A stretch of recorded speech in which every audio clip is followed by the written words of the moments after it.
work and imprinting, we keep it simple. There are two forms of teaching the odor detection: play, or B, I use a food reward, dependent on the temperament of said dog. Now, if I have a dog that has a lot of prey/play drive, then I'm going to end up using the terry cloth. Terry cloth, reason why we use it, it carries the least amount of odor. And when we're imprinting a dog on odor, we want to really isolate it. So we don't want any associated odors with that. So terry cloth, and you can get this at most hardware stores, we use that because this is going to be the play item. With that, we also use monofilament tape. Monofilament tape, once again, carries the least amount of odor. Remember, we're really trying to isolate that target odor. We don't want associated odors. Now, with our terry cloth, how we form our little play item, when it's opened, what happens is we roll it just like that into a nice tight tube. Then from there, we're going to take some of our monofilament tape, we're going to wrap one end, cut, seal, then we're going to do the same thing to the other end. Boom. There you have it. Now you have your play toy. Now, what happens is, with the terry cloth, we usually house it in the same container with the odor. The reason being, for imprinting, you're trying to create an association between odor and reward. The dogs don't care about the odor per se. They don't care about if you're doing narcotics, the drugs like the cocaine or marijuana, or if you're competing recreational wise, things like the pine or wintergreen scent. They really care about their toy, and they pair that odor with the toy. So when we're housing it, we tend to keep it together. So now when we bring the dog out and we're playing, he's taking in all that odor as we're doing our tug of war, or we're throwing it and letting him retrieve. Because eventually what's going to happen is we're going to be hiding this toy in a Rubbermaid bin. Now, with these Rubbermaid bins, you can get them again most hardware stores. This is like a medium-sized Rubbermaid bin. And what we do is I usually buy, let's say, 4 or 5 at a time, preferably 5. And when I get them, what's going to happen is, you see the top here, I have these little perforations. I drill out these little holes because this is where the scent is going to emit from. Now, if you also notice, I have here a letter, the letter B. The reason being is, all the other bins, let's say I mark them with the letter A. B is my target bin. And the reason why we use the same marker, again, different letters, is to make it easier for us to know where the hot bin is, but also at the same time for the dog not to get too smart. Because if, let's say I use one particular marker and then I use a different type of marker, each marker may carry a different smell. And we want to keep everything very similar, so it's hard for the dog to differentiate. Now, with that said, what'll happen is, with our terry cloth, when it's time to actually do the work, usually I have the bin on the ground just like that, and I'm going to have my assistant hold the dog. I'm going to get the dog excited. Yeah, good boy. Let him bark, let him go crazy. Remember, this is odor detection. We try not to get into heavy obedience.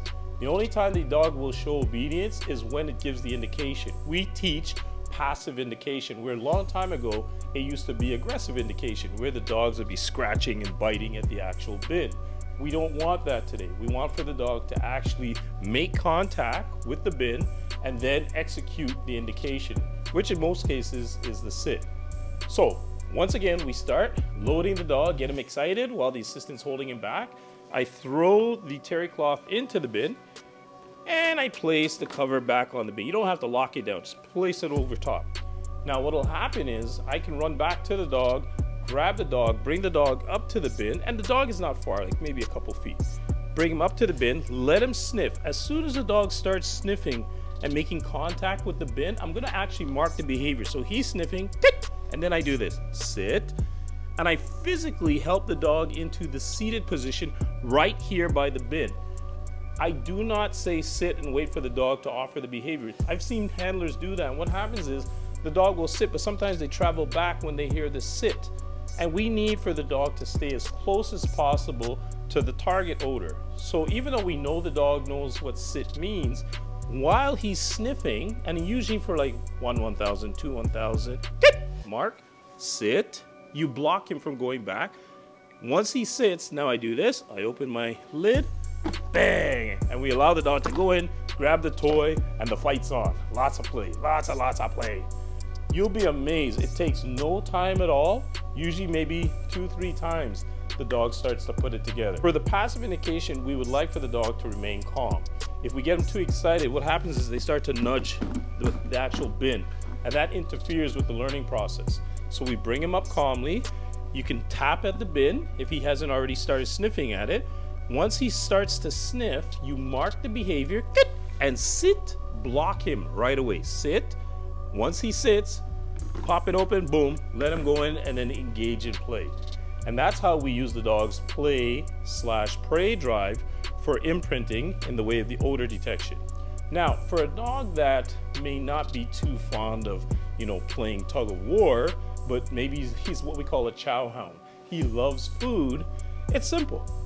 What'll happen is we can have, let's say, our target odor in the bin, and we have a bag of treats.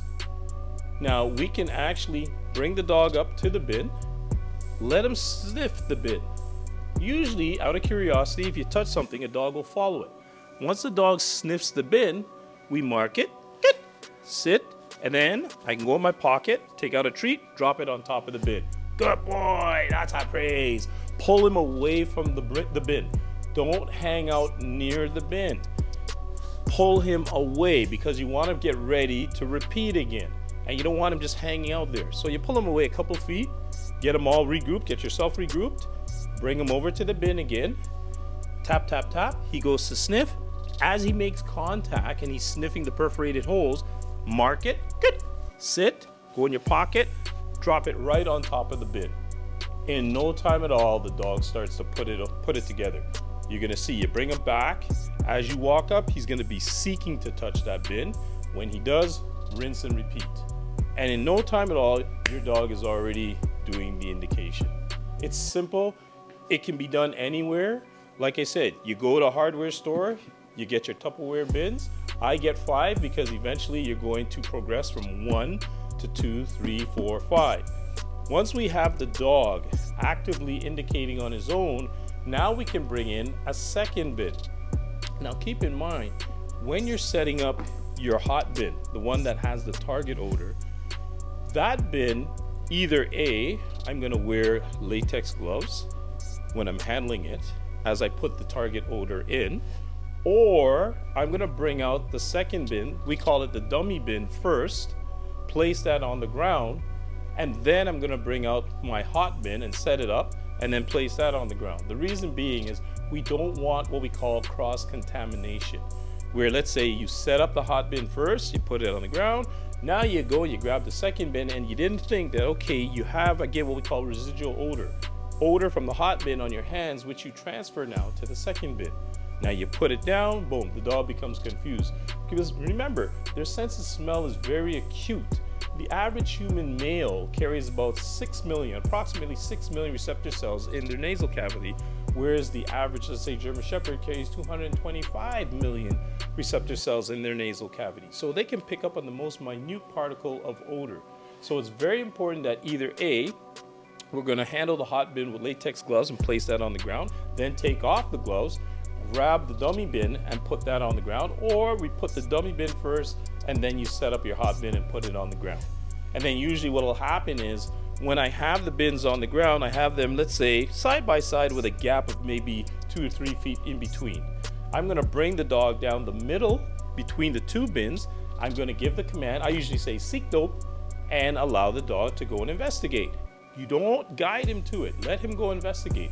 If he goes to the dummy bin first, let him hang out there for 1,000, 2, 1,000, 3, 1,000. Then you physically bring him over to the hot bin. Let him check it out. Once he checks it out, if he hasn't sat right away, you can mark it and help him into the sit and then reward the behavior. And he's gonna put it together. Ah, there's that familiar scent. That's the bin. And in no time at all, he's gonna be able to discriminate between the two bins. That's how we imprint our dog. It's an old technique from a long time ago. It still works. The key to it is to keep your session short. I would suggest no more than 3 repetitions in total. If you start to get into 4, 5, 6, what'll happen is the dog's gonna burn out. It's gonna lose that enthusiasm. So keep it short, and I would probably do maybe 1, maximum 2 sessions per day. Less is more when you're working with these dogs. Some people want to keep going. It's not like obedience. It's totally different. It's all about the dog. The only time the dog is going to be displaying any form of obedience is during the actual indication itself. I hope that was very helpful for you guys in the way of imprinting your dog for the odor detection. Like I said, it's fun and it's very simple. You can do it anywhere. If you enjoyed the video, don't forget to give us a thumbs up. Please subscribe to our video, and don't forget to hit that notification bell as well. So when we have new